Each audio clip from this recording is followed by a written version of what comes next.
J'ai reçu une convocation au tribunal. La femme de mon frère a faussement prétendu que j'avais agressé sexuellement ses enfants. Ma propre famille a pris son parti, et ma mère m'a traité de répugnant.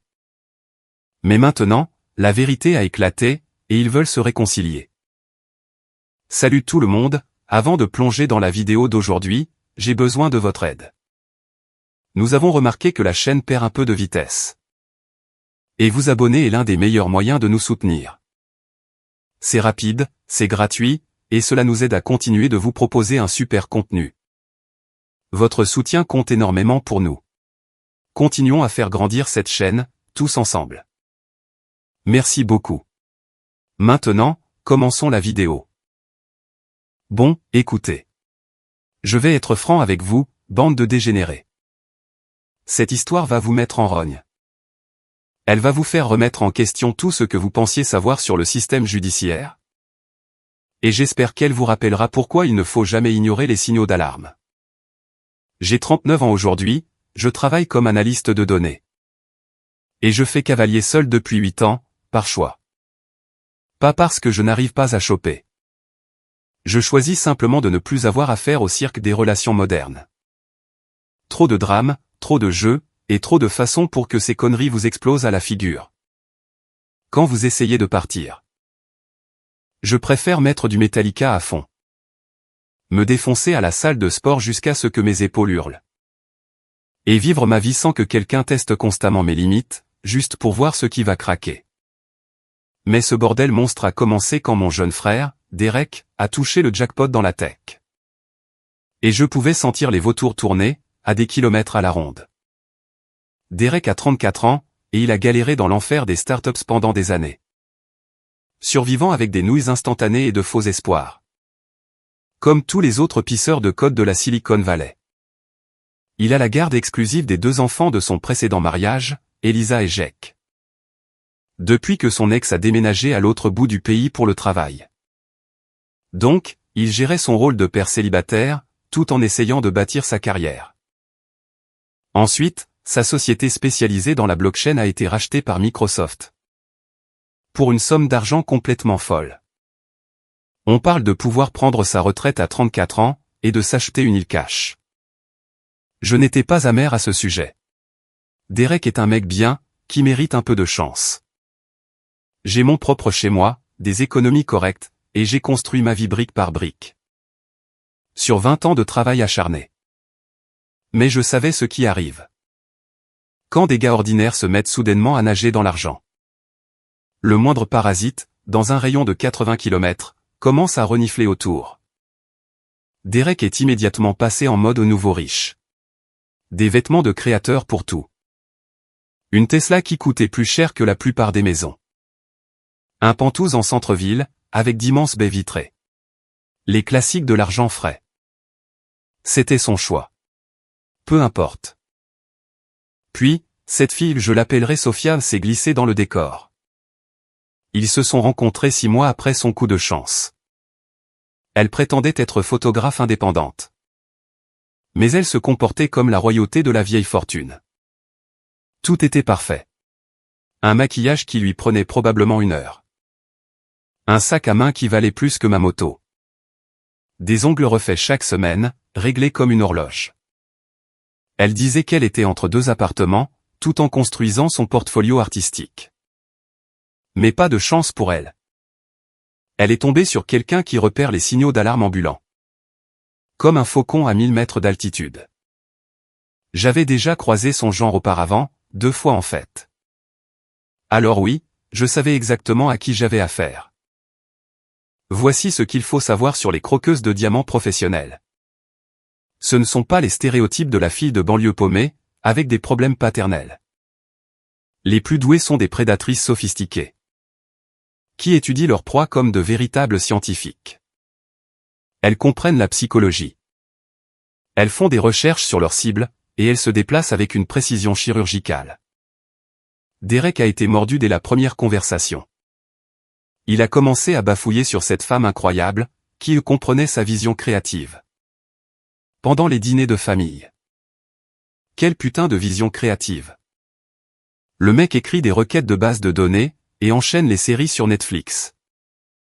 Écoutez, j'ai assez roulé ma bosse pour reconnaître certains schémas. La façon dont certaines personnes sondent nonchalamment votre situation financière pendant une petite discussion. Comment elles augmentent progressivement leurs demandes une fois qu'elles pensent avoir un levier. Et les tactiques de manipulation subtiles que la plupart des gars ne voient absolument pas. Parce qu'ils sont distraits par d'autres facteurs. Sophia a déclenché toutes les sonnettes d'alarme dans ma tête, et je ne l'ai jamais aimée. Depuis la première fois que Derek nous l'a présenté. Le reste de la famille, par contre, a gobé son numéro en entier. Mes parents pensaient que c'était une fille tellement douce, et parfaite pour Derek. Ma sœur n'arrêtait pas de s'extasier sur la classe et la sophistication de Sophia. Comparée à la précédente femme de Derek. Même les membres de la famille élargie demandaient constamment quand Derek allait enfin demander en mariage sa merveilleuse nouvelle petite amie. Elle a emménagé après 2 semaines. Elle a prétendu que sa situation de logement était soudainement tombée à l'eau. Et qu'elle avait besoin d'un abri temporaire. C'est bizarre comme son matériel de photographie ne s'est jamais matérialisé, d'ailleurs. Pas d'appareil photo, pas de matériel d'éclairage, pas d'installation de montage. Rien qui ne fasse penser à un artiste professionnel. Quand je lui posais des questions sur son vrai travail, elle me donnait des réponses très vagues. Sur la photographie de style de vie et le personal branding, l'image de marque personnelle. Les discussions sur l'argent ont commencé immédiatement, elles aussi. Elle mentionnait, l'air de rien, les restaurants chers qu'elle fréquentait. Avant que les circonstances ne changent. Elle parlait de son ancienne BMW, comme si elle pleurait un parent décédé. Elle laissait entendre que le petit ami de sa copine l'avait surprise avec des bijoux hors de prix. Jamais de demande directe. Trop intelligente pour ces conneries d'amateurs, mais elle plantait toujours des graines. Sur ce que les hommes de qualité offraient à leurs femmes. Lors du dîner de Noël. Je l'ai surprise en train de chercher fortune de Derek Chen rachat Microsoft, sur son téléphone.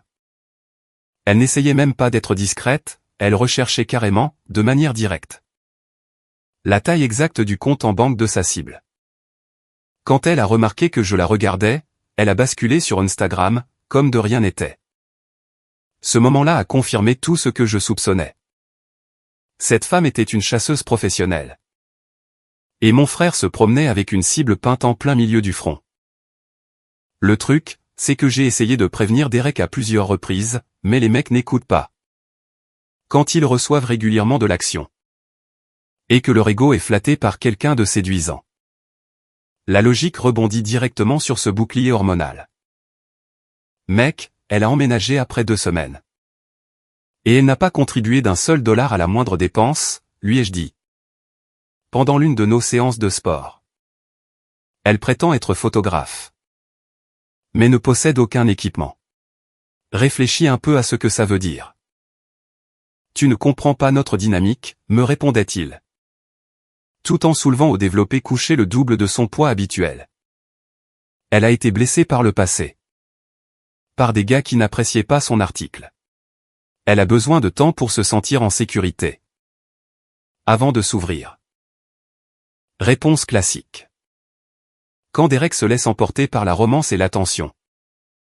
Il rationalise littéralement n'importe quoi, pour éviter d'admettre qu'il se fait manipuler. Alors, j'ai reculé, et j'ai observé depuis la touche. Parfois, il faut laisser les gens faire leurs propres erreurs, et apprendre de leurs conséquences. On ne peut pas sauver quelqu'un qui ne veut pas être sauvé. Mais j'étais prêt, pour le moment où tout ça allait inévitablement partir en vrille. Après tout, c'est mon frère. Après le nouvel an, Sophia a commencé à repousser les limites encore plus fort. Elle avait besoin des clés de chez Derek, pour des questions de commodité. Il m'a dit qu'elle voulait avoir accès à son compte Amazon. Pour commander des fournitures pour son travail. De petites étapes progressives vers le contrôle financier, que Derek ne remarquait pas. Elle m'a coincé à la fête du nouvel an de Derek. Un énorme événement, avec probablement 50 personnes. Elle a travaillé cette pièce comme une politicienne chevronnée. S'assurant que tout le monde comprenne bien qu'elle appartenait au gars qui avait de l'argent. Marcus, Derek me parle constamment de toi. À quel point tu as toujours été protecteur. Sourire faux, main sur mon bras, une connerie de manipulation digne d'un manuel. C'est vraiment adorable de voir à quel point tu tiens à lui. J'ai gardé ma réponse simple. Je veux juste ce qu'il y a de mieux pour mon frère. Bien sûr que oui. Je pense qu'il pourrait y avoir des malentendus sur mes intentions, cependant. Le sourire est resté parfait, mais son regard est devenu glacial. J'aime profondément Derek. Je ne vais nulle part. C'est bon à savoir, ai-je répondu. J'espère vraiment que nous pourrons développer une amitié. Ce serait tellement dommage que Derek doive un jour choisir entre sa petite amie et son frère. Et voilà. La menace, enveloppée dans une fausse douceur. Cette garce déclarait la guerre, tout en faisant semblant de vouloir la paix. J'ai commencé à faire beaucoup plus attention, après cette conversation. J'ai remarqué comment elle esquivait la moindre question sur son passé. Pas d'histoire sur sa famille, pas de souvenirs d'enfance, pas de relations précédentes. Rien de personnel. Quand les gens l'interrogeaient sur son entreprise de photographie, elle bifurquait immédiatement. Pour parler du succès de Derek. Une esquive de niveau professionnel. Ses demandes financières sont devenues plus agressives, et plus stratégiques aussi. Des réparations de voitures. Qui coûtait exactement ce que Derek avait mentionné vouloir investir la semaine dernière. Une urgence médicale pour sa sœur, qui nécessitait précisément le montant de sa prime trimestrielle. Toujours des crises émotionnelles urgentes, qui exigeaient des solutions financières immédiates. Au printemps, elle a commencé à lancer l'idée d'avoir des comptes bancaires communs. Elle a commencé à suggérer, pendant les dîners de famille, à quel point ce serait généreux si Derek aidait ses parents à payer leur hypothèque. Vraiment touchant de voir à quel point elle se souciait de la sécurité financière de la famille. N'est-ce pas? La plupart des hommes ne voient jamais venir les filles comme Sophia. Parce qu'elles ne foncent pas dans le tas d'un coup. Elle gratte lentement. C'est calculé. Elle s'insinue doucement dans votre vie, elle teste les limites. Et elle normalise l'idée de payer pour elle, juste pour cette fois. Elles ne prennent pas le contrôle d'un seul coup. Elles vous le font céder, morceau par morceau. Une petite demande se transforme en un accès financier total. Avant même que vous ne réalisiez que vous avez été piégé. Mais Derek n'est pas complètement décérébré. La pression financière constante a fini par déclencher ses circuits de méfiance. Il s'est pointé chez moi un soir, l'air complètement tendu. Je crois que j'ai fait une grosse connerie, avec Sophia. Comment ça? J'ai suivi nos dépenses, parce que quelque chose clochait. Elle prétend qu'elle est fauchée. Mais elle dépense sans arrêt. Des soins de la peau professionnelle. Qui coûte plus cher que la mensualité de ma voiture? Des cafés à 8 $ tous les matins. Des rendez-vous hebdomadaires pour ses ongles. Qui coûte 80 balles. Soit elle ment sur le fait d'être pauvre, soit l'argent vient d'ailleurs. Je suis resté silencieux, je l'ai laissé dérouler sa propre logique. Et quand je lui ai demandé de voir son vrai portfolio de photographie. Le vrai travail qu'elle a fait. Elle est devenue super sur la défensive. Elle a dit que j'étais contrôlant. Et que les vrais artistes ne font pas des démonstrations sur demande. Pour des petits amis sceptiques. Il avait l'air complètement abattu. Marcus, je ne crois pas qu'elle soit vraiment photographe. Je pense qu'elle s'est jouée de moi. Depuis le début. C'est quoi ton plan, ai-je demandé. Je m'attendais déjà à ça. Confronte-la directement. Pose les questions qui fâchent. Et exige des réponses honnêtes. Si elle ment sur sa carrière. Sur quelles autres conneries a-t-elle menti? Je me sentais sincèrement mal pour lui. Derek est un gars bien, qui avait été complètement brisé après son divorce. Sa précédente ex l'avait quitté, le laissant élever seul ses 2 enfants. Quand Sophia a débarqué, en lui donnant de l'attention et de la validation. Il était incroyablement vulnérable. Il réfléchissait avec ses émotions, depuis 8 mois d'affilée. Désespéré de croire que quelqu'un se souciait enfin de lui à nouveau. La réalité transperçait enfin son brouillard hormonal. Sois prudent quand tu vas la coincer. Les gens deviennent méchants. Quand leurs arnaques sont exposées, ai-je dit. Je n'avais absolument aucune idée d'à quel point cette personne en particulier pouvait devenir méchante. La confrontation a eu lieu 2 jours plus tard. Derek a enfin posé les questions difficiles, sur l'argent et sur sa prétendue carrière. Elle a essayé toutes les tactiques de manipulation du manuel, les larmes, jouer la victime. Les menaces de partir. Mais Derek a tenu bon, cette fois, et a exigé de vraies preuves de ce qu'elle racontait. Quand ça n'a pas marché, elle a essayé de rejeter la faute sur moi. Elle a commencé à faire des accusations délirantes, sur le fait que je sapais leur relation. Et que je me comportais de manière inappropriée envers elle. Des mensonges complets, mais elle les a vendus avec conviction. Derek a vu clair dans son jeu, et l'a mise à la porte le soir même. Il a coupé ses accès, a changé les serrures, et lui a dit de disparaître. J'ai appris tout ça parce qu'il m'a appelé après, secoué. En s'excusant d'avoir presque cru ses conneries à mon sujet. Je pensais que c'était la fin de notre problème avec Sophia. Ça montre à quel point j'ai sous-estimé ce qu'une psychopathe vindicative peut faire. Quand on lui retire son gagne-pain. 3 jours après que Derek l'ait jeté dehors, quelqu'un a frappé à ma porte. Je l'ai ouverte pour trouver 2 enquêteurs des services de protection de l'enfance, et un flic. Tenant des documents officiels. Marcus Chen, nous devons discuter de certaines accusations très graves. Qui ont été portées contre vous? Mon cerveau a complètement court-circuité. Des accusations à propos de quoi, exactement? Comportement sexuel inapproprié sur des mineurs. Nous avons reçu des rapports détaillés. Concernant une conduite douteuse avec les enfants de Derek Chen, lors de réunions de famille. Laissez-moi être très clair sur un point. Je n'aime pas les enfants. Je ne les ai jamais aimés. Et je ne les aimerai probablement jamais. Je tolère les enfants de Derek, parce que c'est ma famille, par le sang. Mais je ne suis certainement pas l'oncle qui se porte volontaire pour faire du babysitting. J'aide pour les devoirs, quand on me le demande spécifiquement. Je joue aux jeux vidéo avec eux de temps en temps. Les trucs basiques, liés aux obligations familiales. L'idée que je veuille avoir un contact inapproprié avec des enfants est absolument ridicule. Pour quiconque me connaît vraiment. Ça doit être une sorte d'erreur. Qui a déposé ces rapports? Un signalement anonyme, reçu il y a 3 jours. Avec des informations très détaillées. Vous devez venir au poste, pour un interrogatoire formel. A dit le flic. Il y a 3 jours. Exactement 72 heures après que Derek ait chassé Sophia de sa vie. Les accusations étaient incroyablement détaillées, et très spécifiques. Des attouchements inappropriés lors de rassemblements familiaux. Des conversations secrètes avec les enfants, l'utilisation de cadeaux pour les garder sous silence.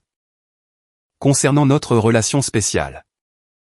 Quelqu'un avait clairement fait des recherches. Pour savoir exactement comment rendre ces accusations crédibles, et pour qu'elles tiennent la route. Mais voici le truc qui m'a absolument détruit. Ils ont dit que Derek avait déposé des accusations pénales, pour appuyer le dossier. Mon propre frère, ma propre chair et mon propre sang. A soumis un rapport de police officiel pour mise en danger d'enfants. En se basant entièrement sur la parole de son ex-petit ami psychopathe. Il ne s'est pas contenté de coopérer à une enquête. Il a activement poussé à ce que je sois poursuivi pour des crimes majeurs. Qui pourrait signifier une lourde peine de prison. Ils m'ont traîné dans une salle d'interrogatoire, au sous-sol du commissariat du centre-ville. Je me suis assis là. Écoutant les inspecteurs lire des accusations de contact sexuel inapproprié avec ma propre nièce et mon propre neveu. J'ai réalisé à quel point ma vie venait d'être complètement foutue en l'air. De telles accusations, impliquant des enfants, ne sont pas comme les autres types de mensonges. Il n'y a pas de zone grise, pas de bénéfice du doute. Soit vous êtes totalement innocent, soit vous êtes un monstre. Et prouver que vous n'avez pas fait quelque chose est virtuellement impossible. Ils n'ont pas perdu de temps, pour mettre ma vie sens dessus-dessous. Dès qu'ils m'ont relâché, après cette première série d'interrogatoires préliminaires. Une équipe s'est pointée à mon appartement, avec un mandat de perquisition. Je les ai regardés fouiller dans tout ce que je possédais. pendant que les voisins épiaient à travers leurs fenêtres. Ensuite, il y a eu les appels téléphoniques. Mon patron exigeant que je vienne immédiatement. Mes parents demandant ce qui se passait, bordel. Mon père est entré dans un mode de panique totale, criant presque à travers le téléphone. « Qu'est-ce que tu as foutu, bon sang ?» Une panique absolue. Comme si j'avais personnellement lâché une bombe nucléaire sur le nom de la famille. J'ai essayé d'expliquer, j'ai essayé de sortir au moins une seule phrase. Sur le fait que tout ça était une vengeance de Sofia, que les accusations étaient fausses. Je n'ai même pas pu former les mots, avant que ma mère ne me coupe la parole. Peut-être que si tu t'étais mêlé de tes putains d'affaires. Au lieu de t'immiscer constamment dans la relation de Derek. Rien de tout ça ne serait arrivé pour commencer. Regarde ce que tu as fait. Tu es un sale type répugnant. Marcus. J'ai honte de toi. Ma propre mère ne m'a pas cru, et elle ne m'a même pas écouté. Elle était littéralement en train de m'accuser. Tout ça parce que j'avais essayé de protéger mon frère contre une prédatrice, avide de son argent. Je suis resté silencieux, parce qu'elle ne m'a pas laissé la moindre chance de me défendre. La dernière chose qu'elle a dite a été « Reste loin de cette famille. » Jusqu'à ce que tu aies mis de l'ordre dans ta vie, et elle a raccroché. C'est là que j'ai finalement réalisé que ma famille ne faisait pas que manquer à me soutenir. Ils choisissaient activement le mensonge confortable, plutôt que la vérité dérangeante. Parce qu'il était plus facile pour eux de croire que j'étais coupable. Plutôt que d'admettre qu'ils s'étaient complètement trompés sur Sofia. Mon monde entier s'effondrait, en temps réel. La machine judiciaire s'est mise en mouvement rapidement, une fois lancée. Ils ont saisi tous mes ordinateurs et appareils électroniques. Ils ont fouillé chaque centimètre de mon appartement. Ils ont interrogé les voisins sur mon comportement autour des enfants. Mon travail m'a mis en congé administratif immédiat, en attendant les résultats de l'enquête. Et j'ai eu une ordonnance d'éloignement du tribunal. Disant que je ne pouvais pas m'approcher à moins de 150 mètres des écoles, des terrains de jeu, des garderies, ou de n'importe quel endroit où des enfants pourraient être présents. Comme si j'étais là, à mourir d'envie de traîner autour de ces gobelins aux doigts collants. Pour commencer. En moins de 48 heures, je suis passé d'un analyste de données qui a réussi à un prédateur d'enfants suspecté. Tout ça, parce que j'avais essayé de prévenir mon frère concernant sa petite amie manipulatrice. Et le pire dans tout ça, Derek savait exactement de quoi Sofia était capable. Il venait de passer des semaines à découvrir ses mensonges et ses tactiques de manipulation. Mais quand elle a braqué ces mêmes armes sur moi, il a choisi de croire chaque mot qu'elle a dit. Mon propre frère a choisi son ex-petite amie menteuse et psychopathe, plutôt que moi. Pendant ce temps, mon pote Big Jack a été la seule personne qui est restée à mes côtés. Pendant ce cauchemar. On est très proches depuis l'université. Et il a su immédiatement que les accusations étaient de la pure connerie. J'ai un respect fou pour toi, mon frère. Mec, tu tolères à peine les gamins. Dans tes meilleurs jours, m'a-t-il dit. Quand je l'ai appelé en faisant une crise de panique totale. Tu évites littéralement les événements familiaux. Quand il va y avoir des enfants qui hurlent partout. C'est évidemment une vengeance de la part de cette psychopathe vénale. Big Jack avait absolument raison. Je ne suis pas du tout un gars qui aime les enfants. Je les trouve irritants et épuisants, la plupart du temps. Je suis poli avec Elisa et Jack, parce que ce sont les rejetons de Derek. Mais je ne cherche pas activement à passer du temps avec eux. J'ai appris à Jack à lancer une passe en spirale correcte, l'été dernier. J'ai joué à Mario Kart avec Elisa, quelques fois. Des interactions normales d'un oncle. Que toute personne raisonnable reconnaîtrait comme complètement innocente. Mais c'est ça, le génie maléfique des fausses accusations. Elles n'ont pas besoin d'être logiques, pour les gens qui vous connaissent. Elles ont juste besoin de paraître suffisamment plausibles. Pour des étrangers qui prennent des décisions capables de modifier votre avenir à jamais. Une fois que l'enquête a officiellement commencé. Mon existence entière est devenue un enfer sur Terre. J'ai dû engager un avocat pénaliste, spécialisé dans ces affaires. Ça m'a coûté 45,000 $ d'avance, juste pour être représenté. Il m'a prévenu que ces situations pouvaient s'éterniser pendant des années et coûter exponentiellement plus cher, avant d'être résolues. Mais cette ordonnance d'éloignement du tribunal a été absolument dévastatrice. J'ai dû déménager immédiatement de mon appartement. Parce qu'il y avait une école primaire à 4 pâtés de maison de là. Essayer de trouver un logement décent. Quand les vérifications d'antécédents révèlent une enquête en cours pour des crimes liés à des enfants. J'ai fini dans un studio merdique, à payer un loyer de mois en mois.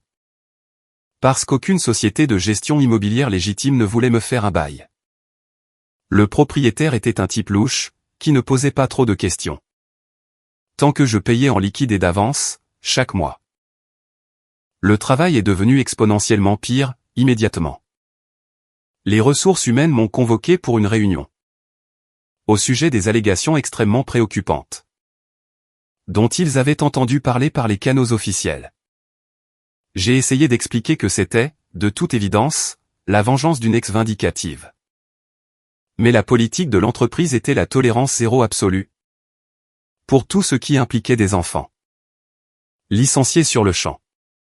Pas d'indemnité de départ, pas d'allocation chômage. J'ai littéralement tout perdu. 20 ans passés à construire une carrière solide, complètement détruite du jour au lendemain. Toutes mes références professionnelles ont été empoisonnées. Parce que tout le monde dans l'industrie savait exactement pourquoi j'avais été viré. Ma famille entière m'a évidemment abandonné, sans la moindre hésitation. Ma sœur a immédiatement bloqué mon numéro de téléphone. Quand j'ai essayé d'appeler pour expliquer la situation. La famille élargie a tout simplement disparu. Personne ne voulait être associé, de près ou de loin, à l'agresseur d'enfants de la famille. Et bien sûr, Derek a joué à la perfection le rôle du père protecteur. Pour tout le monde qui regardait. Il a raconté à toute la famille à quel point cette situation était incroyablement difficile pour lui personnellement. Et comment il devait absolument faire passer la sécurité de ses enfants avant tout le reste. Il s'est érigé en victime principale. Tout en aidant activement les procureurs à monter leur dossier contre moi. L'enquête s'est éternisée pendant des mois. 9 putains de mois de ma vie, coincés dans des limbes complets. Pendant que des experts légistes analysaient chaque octet de données sur mes ordinateurs. Interrogeaient littéralement tout ce que j'avais connu. Et cherchaient désespérément des preuves de crimes qui ne s'étaient jamais produits. Mon avocat m'a exposé la réalité brutale, lors de notre première réunion. Si j'étais reconnu coupable de tous les chefs d'accusation, 2 chefs d'accusation d'agression sexuelle sur mineurs au premier degré. Un chef d'accusation d'exploitation de mineurs, je risquais de 15 à 30 ans de prison fédérale. Au minimum. Avec la circonstance aggravante d'être un membre de la famille. Il pouvait réclamer la peine maximale. À 36 ans, cela voulait dire que je sortirais quand j'aurais l'âge de la retraite. Si je survivais jusque-là. Le bureau du procureur prend ses affaires très au sérieux, a expliqué mon avocat. Ils ont un taux de condamnation de 78% dans ce genre de cas. Même si nous pouvons créer un doute raisonnable. Les jurés ont tendance à pencher du côté de la protection des enfants. Nous avons besoin de preuves irréfutables de votre innocence. Et pas seulement de trouver des failles dans leur dossier. Alors, nous avons passé des mois à essayer désespérément de construire une sorte de défense. Mon avocat a assigné à comparaître tout ce qui était possible, les relevés téléphoniques de Derek. Les photos des réunions de famille avec leur horodatage, mon emploi du temps au travail. Pour prouver que je n'étais nulle part près des enfants, au moment des incidents présumés. Nous avons interrogé chaque membre de la famille, qui avait été présent lors des rassemblements. Où j'avais interagi avec Elisa et Jack. J'étais vraiment dégoûté tout au long de cette épreuve. Que ces conneries soient ne serait-ce qu'associées à mon nom. Et le problème, c'était que Sophia avait été intelligente avec sa chronologie. Elle avait placé les incidents présumés pendant des périodes où il s'agissait uniquement de moments. En famille. Pas d'événements spécifiques, pas d'alibi clair, juste des interactions générales. Sur plusieurs mois. Comment pouvez-vous prouver que vous n'avez pas touché un enfant de façon inappropriée? Lors d'un barbecue familial normal, il y a 8 mois? Pendant ce temps, elle jouait parfaitement le rôle de la belle-mère inquiète. Alors qu'elle n'était qu'une simple petite amie. Elle avait témoigné volontairement à 3 reprises. Chaque session étant plus détaillée que la précédente. Son histoire était conçue à la perfection, pas trop détaillée pour paraître manifestement fabriquée, mais assez spécifique pour sembler crédible. Le procureur l'adorait, une femme courageuse, qui se manifestait pour protéger des enfants innocents, contre un membre prédateur de la famille. Elle était leur témoin vedette, et elle savait exactement comment jouer ce rôle. Elisa et Jake ont été interrogés à plusieurs reprises par des spécialistes en psychologie pour enfants. Dieu merci, ce sont des enfants honnêtes. Car leur témoignage a été la seule chose qui m'a empêché d'être complètement enterré. Ils ont constamment décrit des interactions normales avec leur oncle, de l'aide pour les devoirs, des parties de jeux vidéo, des leçons pour apprendre à Jake Jr. à lancer un ballon de football américain. Pas de touchés inappropriés, pas de conversations secrètes, ni de peur ou d'inconfort. Mais voici le cauchemar de ces affaires, même quand les enfants nient les abus. Les procureurs peuvent soutenir qu'ils protègent leur agresseur, ou qu'ils sont trop traumatisés pour dire la vérité. L'absence de preuve devient alors la preuve d'à quel point l'agresseur est manipulateur. En dehors du système judiciaire, ce n'était pas mieux. Mes voisins ont commencé à me traiter comme si j'avais un autocollant de risque biologique collé sur le front. Les parents ramenaient brusquement leurs enfants à l'intérieur, dès l'instant où je passais à côté. Une mère de famille paranoïaque a même carrément appelé les flics pour moi. Parce que je traînais près d'un terrain de jeu. J'étais juste en train de marcher vers ce foutu supermarché. Les mois s'étiraient, les uns après les autres, sans le moindre progrès. L'accusation continuait de demander des reports, pour rassembler des preuves supplémentaires.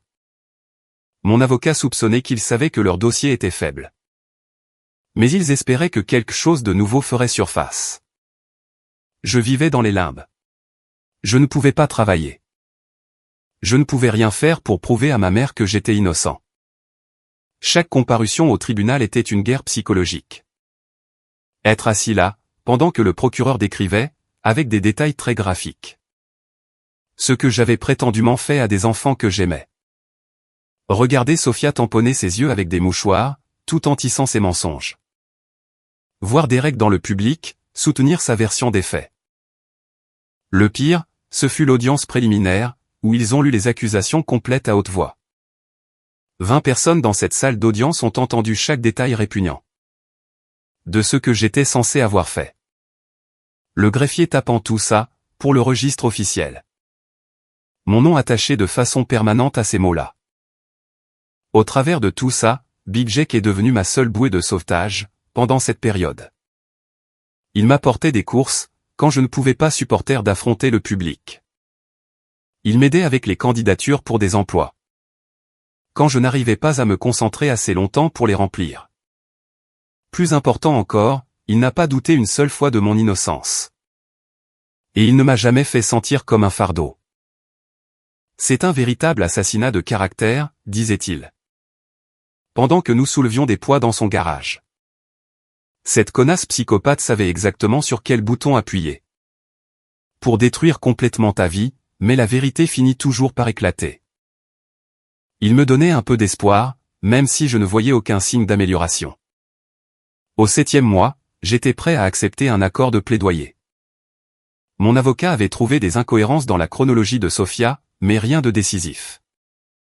L'accusation a offert 7 ans, si je plaidais coupable pour des charges mineures. Des attouchements inappropriés au lieu d'une agression sexuelle complète. 7 ans, contre potentiellement 30. Mon avocat m'a dit.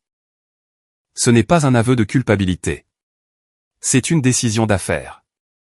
Vous seriez dehors dans 4 ans. Avec une remise de peine pour bonne conduite. J'y ai sérieusement réfléchi. 7 ans semblait gérable, comparé à la prison à vie. Au moins, il me resterait quelques années devant moi, quand je sortirais. Mais laissez-moi vous dire, la seule chose qui m'a maintenu fonctionnel à travers tout ça, c'était une pure rage brûlante. Une fureur absolue envers Sophia pour ce qu'elle m'avait fait. Et une déception tellement accablante envers Derek, que je ressentais comme une véritable douleur physique, dans ma poitrine. Ce n'était pas un psychopathe au hasard, qui me ciblait pour s'amuser. C'était mon propre frère, qui choisissait de croire l'interprétation la plus horrible possible de ma personne, plutôt que d'admettre qu'il s'était fait complètement avoir, par une garce manipulatrice. Mais je suis un enfoiré têtu, qui ne reste pas à terre quand quelqu'un essaie de le détruire. Pendant que je luttais littéralement pour ma survie, je préparais mon retour en force. Après 9 mois de ce cauchemar, mon avocat m'a appelé avec des nouvelles qui ont absolument tout changé. Les enquêteurs avaient mis au jour la trace numérique complète de Sofia. Et c'était bien plus accablant que ce que nous osions espérer. Son historique de navigation se lisait comme un manuel d'instructions, étape par étape, sur la façon de déposer des accusations. Comment déposer des rapports convaincants auprès des services de protection de l'enfance. Faire tenir des accusations de mise en danger d'enfants devant un tribunal. Éloigner les membres indésirables de la famille par le biais des agences gouvernementales. De quelles preuves les procureurs ont-ils besoin pour réussir des cas de maltraitance d'enfants? Elle avait littéralement cherché, sur Google, des instructions détaillées pour me piéger systématiquement. La preuve irréfutable est arrivée quand l'enquêteur de mon avocat a retrouvé la colocataire de Sofia, via les réseaux sociaux et les registres de location. Au début, elle a refusé de parler. Mais une fois que mon avocat lui a expliqué que je risquais 30 ans pour des crimes que je n'avais pas commis, sa conscience a pris le dessus. Elle a remis des messages textes, échangés entre elle et Sofia, datant de 4 jours avant que Sofia ne dépose le rapport. Des messages discutant explicitement de la façon de se débarrasser de Marcus de façon permanente. Et de s'assurer que Derek ne parlerait plus jamais à son frère toxique.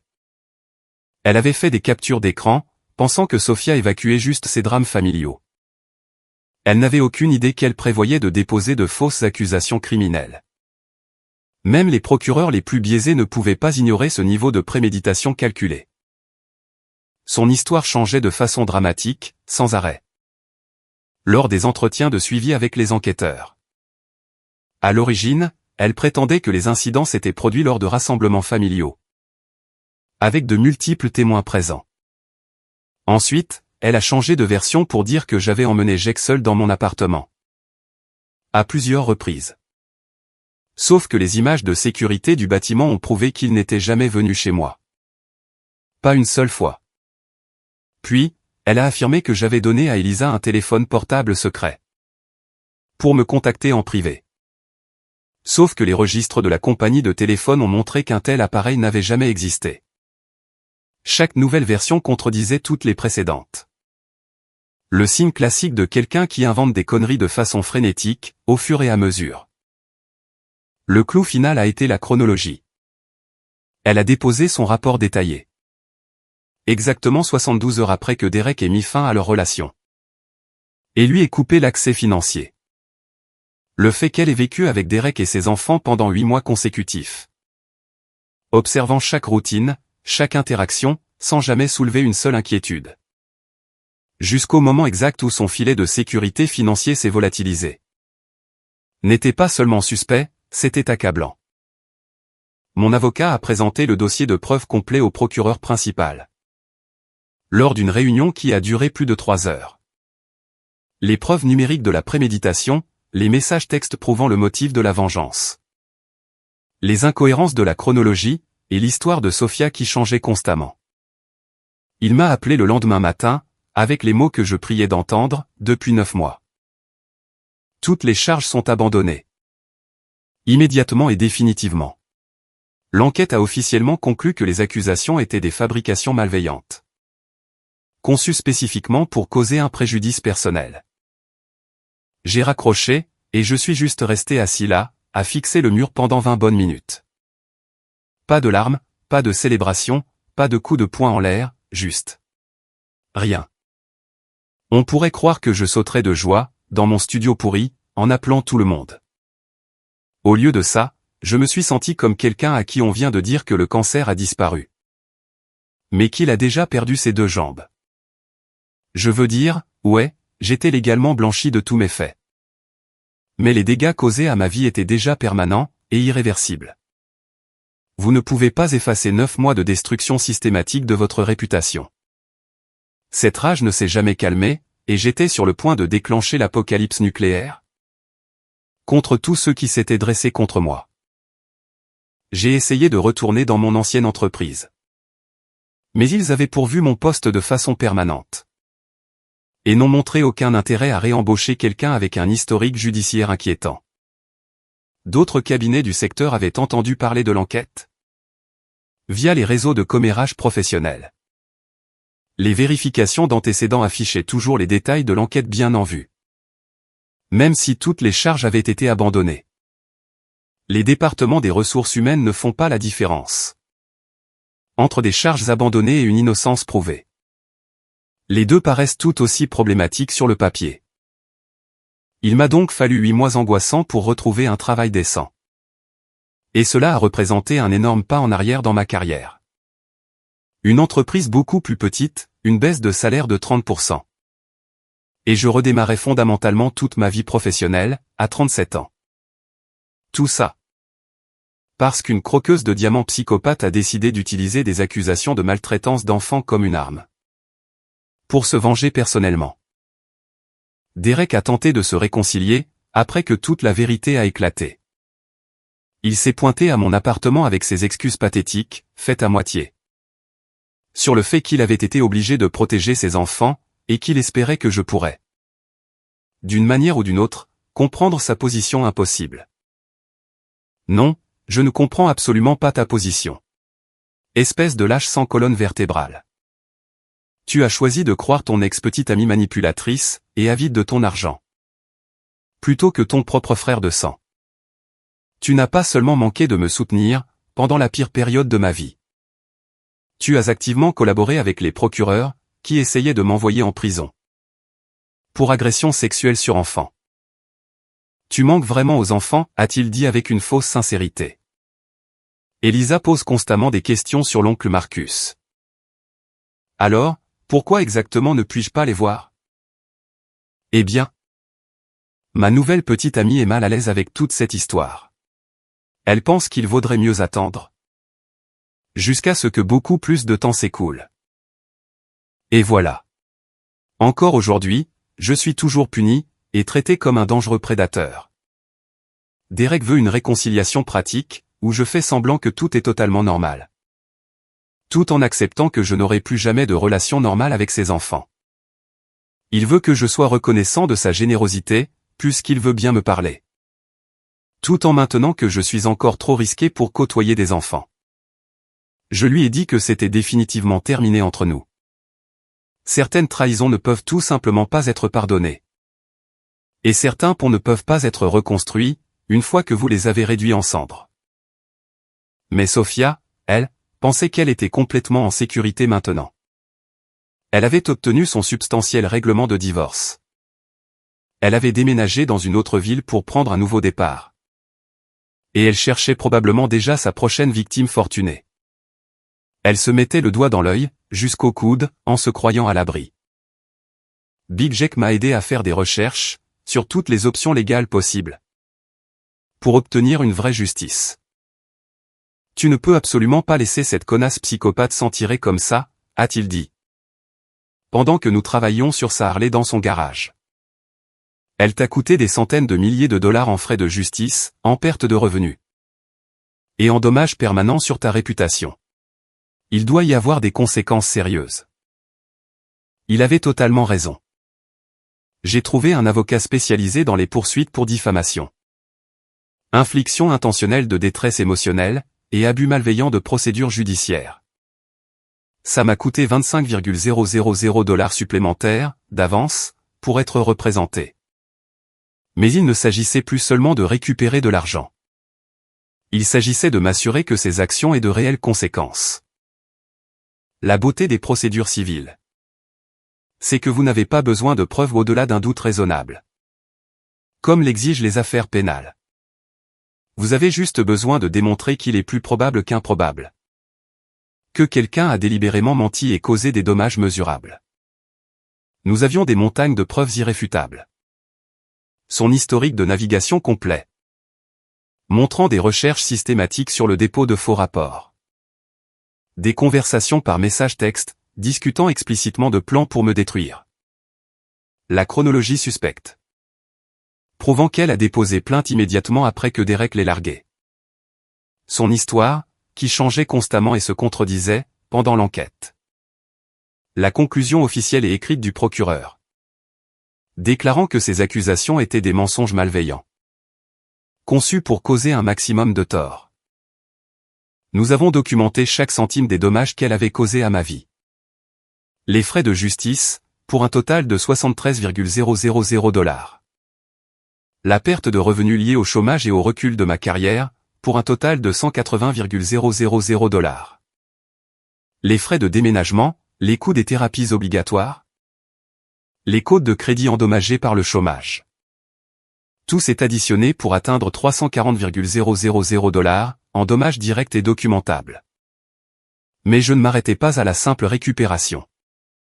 Je voulais des dommages-intérêts punitifs substantiels, pour le préjudice émotionnel intentionnel. La destruction systématique de ma réputation, et l'abus délibéré du système judiciaire. Nous visions le montant maximum autorisé par la loi de l'État. L'affaire a mis 18 mois exténuants, pour traverser le système judiciaire. Sophia a embauché un avocat cher du centre-ville. Et a essayé toutes les stratégies de défense possibles qu'il pouvait imaginer. Elle a prétendu qu'elle croyait sincèrement que les accusations étaient vraies. En se basant sur des modèles de comportement inquiétants qu'elle avait observés. Elle a dit qu'elle protégeait courageusement des enfants innocents, contre un préjudice potentiel. Elle a fait valoir que le fait que Derek ait déposé des charges pénales prouvait que ses inquiétudes étaient tout à fait crédibles et justifiées. Aucune de ces conneries n'a fonctionné. Les preuves étaient absolument accablantes, démontrant qu'elle avait tout fabriqué délibérément. Par vengeance personnelle. L'avancée majeure s'est produite, quand nous avons fait déposer sa colocataire sous serment. Lors de la phase de communication des pièces. Cette fille a craqué, et a admis que Sophia lui avait explicitement décrit son plan détaillé. Pour détruire complètement le frère de Derek. En utilisant de fausses allégations d'agression sexuelle sur enfant. Apparemment, Sophia était très fière de sa stratégie sophistiquée. Se vantant d'avoir fait des recherches sur les méthodes les plus efficaces. Pour ruiner définitivement la vie entière de quelqu'un. Big Jack a assisté à chaque audience du tribunal, prenant des notes détaillées. Et m'apportant un soutien moral indéfectible. C'est la vraie justice, qui fonctionne enfin comme elle est censée le faire. Disait-il après chaque séance. Le jury a délibéré de 6 à 10 heures, avant de rendre son verdict unanime. Coupable de tous les chefs d'accusation, diffamation. Infliction intentionnelle de détresse émotionnelle, et abus malveillant de procédure judiciaire. Total des dommages et intérêts accordés, 850,000 $. Soit plus du double de ce que nous avions initialement demandé. Les commentaires de clôture du juge ont été particulièrement satisfaisants. Et je cite. Les actions de l'accusé représentent une tentative calculée et malveillante de détruire la vie entière d'une personne innocente. Par le biais d'un abus systématique de notre système judiciaire. Un tel comportement ne peut pas et ne sera pas toléré. Dans cette salle d'audience. Mais le problème, c'est que Sophia n'avait pas 850,000 $. Qui attendait sagement d'être réclamée. Alors, nous avons immédiatement commencé à saisir son salaire, directement à la source. 25% de chaque chèque de paie sont automatiquement déduits, avant même qu'elle ne voie l'argent. J'ai placé des privilèges légaux, sur toute propriété qu'elle tenterait d'acheter. Si elle reçoit un héritage à l'avenir, ou un règlement de divorce, ce qui arrivera. Je connais cette garce, nous sommes les premiers sur la liste pour encaisser. Elle a désespérément essayé de se déclarer en faillite pour échapper au jugement. Mais vous ne pouvez légalement pas annuler des dommages-intérêts accordés par un tribunal. Pour des actes répréhensibles intentionnels et des préjudices délibérés. Cette dette la suit pour toujours, jusqu'à sa mort, ou jusqu'au paiement intégral. Big Jack m'a aidé à suivre sa situation financière actuelle. Par le biais des registres publics et des dossiers judiciaires. Elle travaille actuellement dans la gestion de détail, pour une chaîne de grands magasins. Et gagne environ 45,000 $ par an. Après que nous ayons prélevé notre part légale, plus les impôts normaux. Elle ramène à la maison environ 8 dollars par mois. Essayez de maintenir le moindre style de vie de croqueuse de diamants, avec ce budget pathétique. La partie absolue, qui me satisfait au plus haut point. À chaque fois qu'elle fait une demande de crédit, qu'elle cherche un nouvel emploi, ou qu'elle essaie de louer un endroit décent, notre énorme jugement de cour apparaît bien en vue. Sur toutes ces vérifications d'antécédents, les employeurs et les propriétaires potentiels voient immédiatement qu'elle doit près d'1 million de dollars pour avoir déposé de fausses accusations de maltraitance d'enfants contre une personne innocente. Mais voici le truc. Toute cette expérience a fondamentalement changé quelque chose en moi. Cela m'a rendu infiniment plus dur, plus cynique. Et beaucoup moins confiant envers littéralement tout le monde. Je ne donne plus le bénéfice du doute à personne. Je ne présume de bonnes intentions de la part de personne. La trahison ultime de Derek m'a appris que même votre propre famille de sang vous jettera directement sous le bus. Quand vous soutenir deviendra socialement dérangeant. Les accusations me suivent toujours comme une ombre, bien que j'aie été complètement blanchi. Et mon innocence prouvée. Les employeurs potentiels cherchent encore mon nom sur Google. Et trouvent des articles sur l'enquête. Même si j'ai été totalement innocenté. Même si Sophia a été définitivement exposée comme une menteuse manipulatrice. Vénale et croqueuse de diamants, les dommages sur ma réputation restent permanents. Derek envoie toujours des cartes de vœux chaque année, demandant une réconciliation. Et la guérison de la famille. Il veut passer à autre chose après cette situation malheureuse, et restaurer l'harmonie familiale. Pour le bénéfice de tous. Elisa et Jake sont de vrais adolescents maintenant. Ils se souviennent probablement à peine de l'oncle Marcus, qui les aidait avec leurs devoirs difficiles, et leur apprenait divers jeux de cartes. Cette réalité me blesse plus que tout le reste. Avoir perdu des relations significatives avec des enfants auxquels je tenais vraiment. Parce que leur père a choisi de croire une psychopathe manipulatrice, plutôt que son propre frère. Mes parents suggèrent parfois, par l'intermédiaire d'autres membres de la famille, que je devrais passer l'éponge, pour le bien de l'unité familiale, et pour aller de l'avant. C'est vraiment facile à dire pour eux, surtout après qu'ils ne m'aient même pas écouté. Pendant que j'essayais de me défendre. Mais je dors paisiblement toutes les nuits. Sachant que la croqueuse de diamants fait face aux réelles conséquences de ses actes. Chaque jour de sa vie.